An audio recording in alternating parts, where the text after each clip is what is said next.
అయ్యయ్యో ఎంత ఘోరం ఎంత పాపమో చూడుండ్రి. ఒక్కరిని పట్టుకుని 100 మంది కొడుతుంటే ఆపేటోళ్ళే లేకుండా అయినరు. అక్కడున్న 2 పోలీసులు చూసుకుంటున్నారే తప్ప ఎవ్వలని ఏమనలేకపోతున్నారు. అగ చూడుండ్రి, కొద్దిగా కూడా కనికరం లేకుండా పిడి గుద్దులు గుద్దుతున్నారు, కింద పడేసి కాళ్లతో దొక్కుతున్నారు. ఆడోళ్ళు చెవులతో నినలేని బూతులు తిడుతున్నారు, ఇంకొందరు చెప్పుల దండలు మెడలేస్తున్నారు. గింత ఘోరమా, గింత వికృతమా, గింత అరాచకమా? మతం తలకెక్కితే మెదడు మోకాళ్ళకు జారుతుందని కారల్ మార్క్స్ చెప్పింది నిజమే అనిపిస్తున్నది ఇది చూస్తుంటే. పొద్దున లేస్తే సనాతన ధర్మాన్ని రక్షించాలి అని చిత్రగుప్త అనే యూట్యూబ్ ఛానల్లా వీడియోలు చేస్తాడట గిరీష్ అనే గీ మనిషి. అట్లనే బీజేపీ కార్యకర్తగా కూడా పని చేసిండట. అయితే ఈ నడుమ బీజేపీ పార్టీలో 2 గుంపులుగా విడిపోయి ఒకలంటే ఇంకొకలకు వాడకుండా అయినరట. ఆ వర్గ పోరుల కేంద్ర మంత్రి బండి సంజయ్ వర్గానికి వ్యతిరేకంగా మాట్లాడిండట గీ గిరీష్ అనే మనిషి. దానికి కోపం వచ్చిన పార్టీ పెద్దలు ఈ గిరీష్ ను పార్టీల నుంచి తీసేసిండ్రట.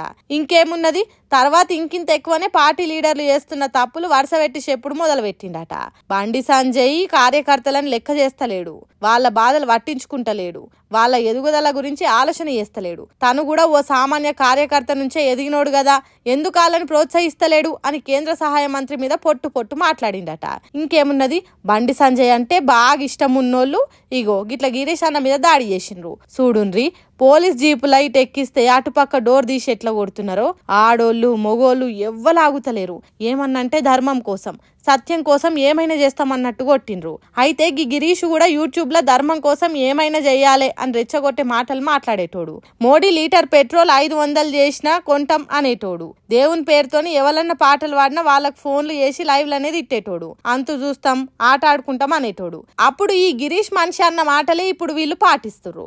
ఒక్కసారి మతం పేరుతో చెప్పే మాటలు చెవులకెక్కితే ఎవ్వల మాట ఈనాడు మనిషి అన్నట్టే ఉన్నది ఎవరం. కాబట్టి వీళ్ళ కొట్లాటలు చూస్తుంటే రేపు ఇసొంటి దాడులు కామన్ అయ్యేటట్టే ఉన్నాయి తెలంగాణలో అంటుర్రు. ఈ దాడిని చూసిన జనాలు ఇప్పుడు